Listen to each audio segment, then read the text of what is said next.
Are we motivated by emotion or reason, and which one should we be motivated by? Are we motivated by emotion or reason, and which one should we be motivated by?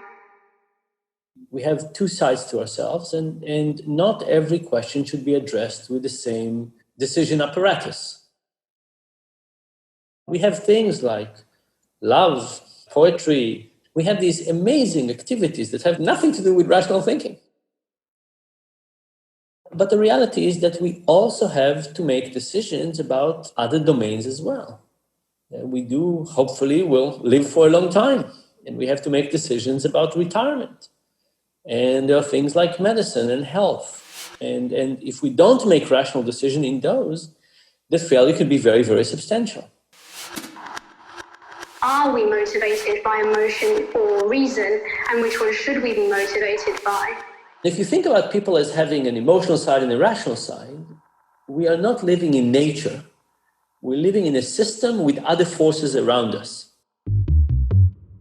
Our brains have evolved for a world very different from this one. If the question is, do we need to wise up and get more rational about our decision? The answer is absolutely. We have to wise up. The question is, how can we do it? And I think the answer is not that everybody should just become better. We have an imperfected physical body, and we've created an augmented reality around it to support it. We have bicycles and cars, clothes, chairs, airplanes. We have all of these things. I think we need the same thing for the mind. We shouldn't tell people, please become rational, but we should build tools around us that allow us to get the good side of our brain to act and not to fail into the mistakes.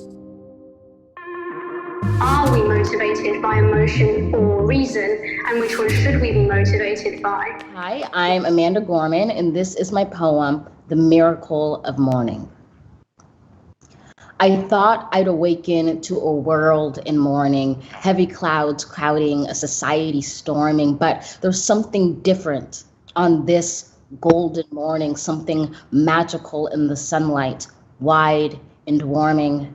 I see a dad with a stroller taking a jog across the street. A bright-eyed girl chases her dog. A grandma on a porch fingers her rosaries. She grins as her young neighbor brings her groceries while we might feel small, separate, and all alone. Our people have never been more closely tethered because the question isn't if we can weather this unknown, but how we will weather this unknown together. So on this meaningful morn, we mourn and we mend like lights we can't be broken. Even when we bend as one, we will defeat both despair and disease. We stand with healthcare heroes and all employees, with families, libraries, waiters, schools, artists, businesses, restaurants, and hospitals hit hardest. We ignite, not in the light, but in lack thereof. For it is in loss that we truly learn to love. In this chaos, we will discover clarity. In suffering, we must find solidarity, for it's our grief that gives us our gratitude, shows us how to find hope if we ever shall lose it. So ensure that this ache wasn't endured in vain. Do not ignore the pain. Give it purpose. Use it. Read children's books. Dance alone to DJ music. Know that this distance will make our hearts grow fonder. From a wave of woes, our world will emerge stronger. We'll observe how the burdens braved by humankind are also the moments that make us humans kind. Let each dawn find us courageous, brought closer, heeding the light before the fight is over. When this ends, we'll smile sweetly, finally seeing, in testing times, we became the best of beings.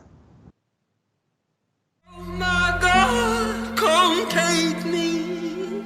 I just cannot wait.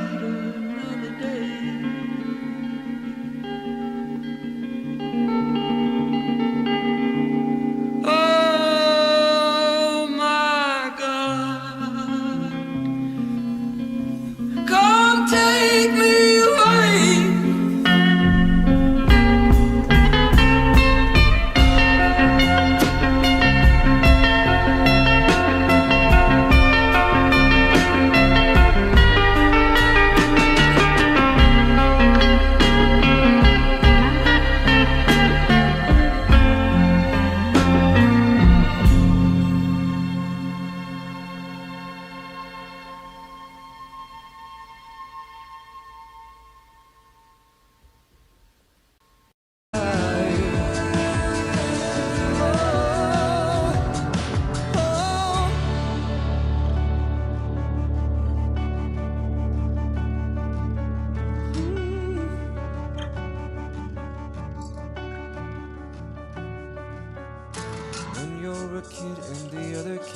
you so hard in the head that they blow out an eardrum that takes away your balance, and now you get car sick standing in one spot. And then you get older and think everyone knows that you're cracked in the center, and the breathing gets heavy to the point where the water fills up to your eye line, gasping for life, but it's all in your mind. You'll be fine. You'll be fine. Just stay up.